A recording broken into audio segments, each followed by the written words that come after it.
গর্ভে বাচ্চা থাকা অবস্থায় যদি মা মারা যায় তাহলে করণীয় কি, সেখানে কি করবে? গত কিছুদিন আগে কুমিল্লা থেকে এক ভাই আমাকে প্রশ্ন করেছেন, হুজুর ইমার্জেন্সি মাসালা, আপনি উত্তর দেন, আমরা লাশ নিয়ে দাঁড়িয়ে আছি। আমি বললাম কি ভাই, কি হয়েছে?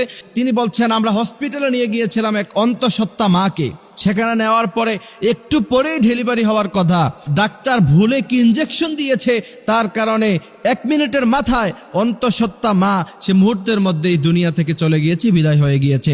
এখন তার ভিতরে বাচ্চা আছে, এখন কি করণীয়, আমরা কি করতে পারি হুজুর, উত্তর দেন। আমি মুহূর্তের মধ্যে থমকে গেলাম, কারণ এমন প্রশ্ন আমার জীবনে আমি কোনোদিন শুনি নাই। এই জন্য আমি এটা জাতির উদ্দেশ্যে আলোচনা করে দিচ্ছি আজকের আলোচনায়।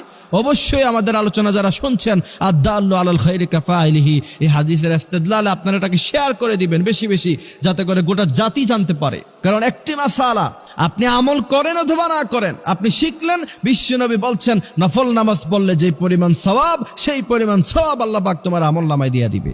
আমি অবাক হয়েছি যে এই প্রশ্ন তো কখনো পাই নাই। পরে আমি গবেষণা করে এটার উত্তর যেটা পেয়েছি, যদি সন্তান গর্ভে থাকা অবস্থায় কোনো মা মৃত্যুবরণ করে, যেহেতু এখন সায়েন্সের জামানা, যেহেতু এখন মেশিনারিজের জমানা, অবশ্যই চেক করে নিতে হবে সাথে সাথে যে বাচ্চা ভিতরে জীবিত আছে কিনা।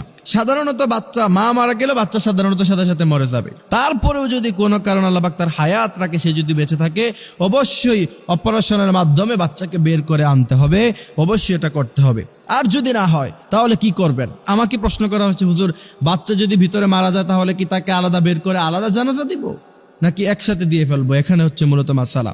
যদি আপনি চেক করার পরে দেখেন যে না, বাচ্চাও দুনিয়া থেকে চলে গেছে, তাহলে অবশ্যই আপনি মায়ের পেটকে চিরাফারা করে, ইসলাম এটাকে সাপোর্ট করে না। মৃত্যুর পরে পোস্টমর্টম যেটা করা হয় বর্তমানে, যদি একান্ত কোনো প্রয়োজন না পড়ে, সাধারণ কোনো কারণে পোস্টমর্টম করা ইসলাম এটাকে জায়েজ করে নাই। যদি দেখেন যে বাচ্চাও ভিতরে মারা গেছে, মাও মারা গেছে, এমত অবস্থায় অবশ্যই দুইজনকে একসাথে জানাজা দিয়ে একই কবরে তাদেরকে দাফন করে দিতে হবে, বাচ্চা সেখান থেকে বের করা যাবে না। এই জন্য প্রিয় ভাইরা আমার, দুনিয়া নিয়ে এত আয়োজন, এত কিছু, অথচ একটু আগেই সেই বাবা জানতেন না, সেই স্বামী জানতেন না যে সে খুশিতে ছিল যে একটু পরে আমার সন্তান আসবে, আমি মানুষকে মিষ্টি খাওয়াবো, মিষ্টির টাকাটাও পকেটে এখনো পর্যন্ত আছে।